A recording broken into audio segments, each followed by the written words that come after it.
Once upon a time, in a village kissed by sunrise and surrounded by whispering palms, something strange was true. Fish did not live in water. No, he walked. Yes, walked on land, just like goats, leopard, and tortoise. He greeted elders with gentle bows, joined in village songs, and moved through the village like one of them. His name was Azu, and in those days the land had not rejected him. Azu had a friend, not just a friend, but a brother in all but blood.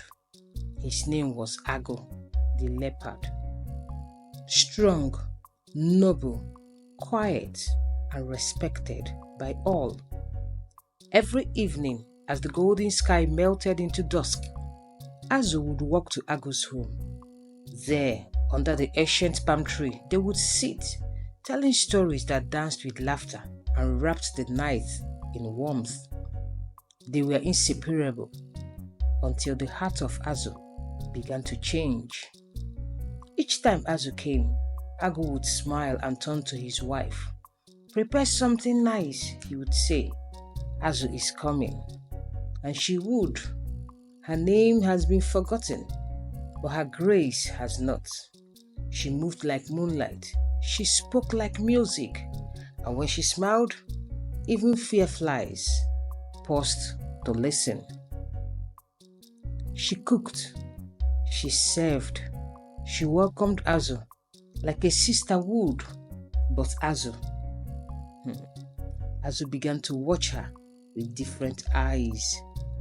One evening, as Agu spoke of the gods and the stars, Azu barely listened. His eyes were elsewhere, fixed on the curve of a wrist, the sway of a step, the way her wrapper hugged the wind. Something inside him stirred. Not friendship, not respect, but a hunger he had no right to feel. And in that moment, a shadow fell across the bond that once held two friends together. Then came the visits when Ago was not home. Azu would arrive with a gourd of palm wine and jokes stitched together with flattery. He would dance, sing, act the fool, all to make her laugh. She did not smile often. She knew something was wrong, but tradition demanded politeness. And so Azu continued, louder, bolder, and darker. But the village had eyes that saw beyond laughter, eyes that remembered. On the hut beside Ago's compound lived a woman. Her back was bent, but her vision was sharp. They called her Agadiwan, the old one. It was she who once exposed the man who buried charms beneath his brother's yamban. She who revealed the child stolen by envy and kept in a pot under the earth. She whose silence scared even those who wore red caps. And now her eyes followed Azu, step by step, visit by visit. One evening she called Ago. She did not kneel, she did not lower her voice. "My son," she said, "your friend dances when you are not home, but he is not dancing for the gods." Ago looked at her. His brow furrowed. "Azu? No, he would never." She murmured. The moon never believes the wind until the trees begin to fall. Then she turned and left him with silence. Agu said nothing that night, but the next evening he returned early. He moved with the silence of a hunter, and as he neared his compound, he heard music. It was Azu, laughing, dancing, bowing before his wife, who stood frozen, unsure whether to shout or cry. Ago's world cracked. The stories, the laughter, the years, all shattered in one glance. He said nothing. He walked into his hut. His hands did not shake. His breath was calm, but inside him the sun had caught fire. He reached for his ube, the spear, passed from grandfather to his father and down to him. When he stepped out again, he was not a friend, but a storm. Azu saw the eyes and he knew. He dropped his wine, turned and ran. He ran like shame. He ran like a thief chased by the truth. Agu's roar followed him through the trees.